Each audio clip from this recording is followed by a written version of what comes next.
నిన్న గురువారం రోజు అర్ధరాత్రి సమయంలో పోలీసు మరియు అగ్రికల్చర్ డిపార్ట్మెంటు బోత్ టీమ్స్ కలిసి గోపులాపూర్ గ్రామం జడ్చర్ల మండలంలో ఇట్లా కల్తీ పత్తి విత్తనాలు అమ్ముతున్న సమాచారం మేరకు రైడ్ చేయగా ప్రభాకర్ రెడ్డి అనే వ్యక్తి దగ్గర మరియు సుధాకర్ రెడ్డి అనే వ్యక్తి దగ్గర నియర్లీ 320 kgs పత్తి విత్తనాలు, నకిలీ పత్తి విత్తనాలు పట్టుకోవటం జరిగింది.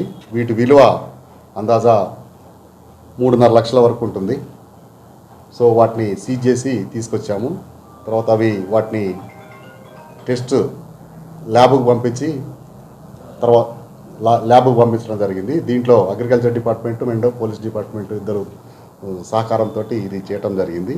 ఈ మహబూబ్నగర్ జిల్లాలో నకిలీ పత్తి విత్తనాలని అరికట్టడం కోసము కలెక్టర్, ఎస్పీ గారి ఆధ్వర్యంలో టోటల్గా ఒక 15 మండల్ టీమ్స్ మరియు ఒక డిస్ట్రిక్ట్ టీము ఏర్పాటు చేయటం జరిగింది. వీటికి సిఐలు, ఎస్ఐలు మరియు అగ్రికల్చర్ ఏఈఓస్ అంతా సంయుక్తంగా కలిసి అరికట్టడం కోసము మేము ప్లాన్ చేస్తున్నాము. ఇందులో భాగంగా ఎక్కడైతే బయట పొరుగు రాష్ట్రాల నుంచి, పొరుగు ప్రదేశాల నుంచి వస్తున్నాయో అక్కడ చెక్ పోస్టులు ఏర్పాటు చేస్తున్నాము.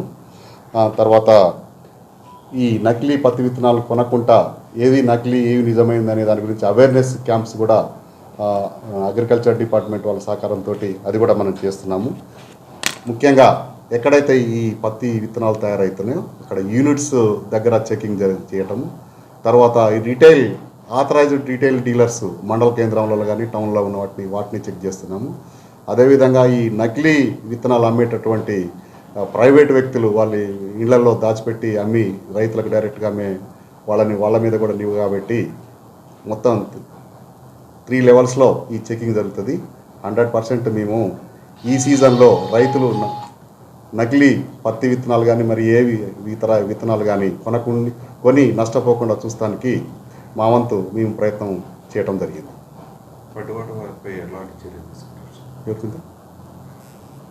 పట్టుబడ్డ నిందితుల మీద 2 కేసులు బుక్ చేశాము. వాళ్ళ మీద ఛార్జ్షీట్ ఫైల్ చేయడం జరిగింది.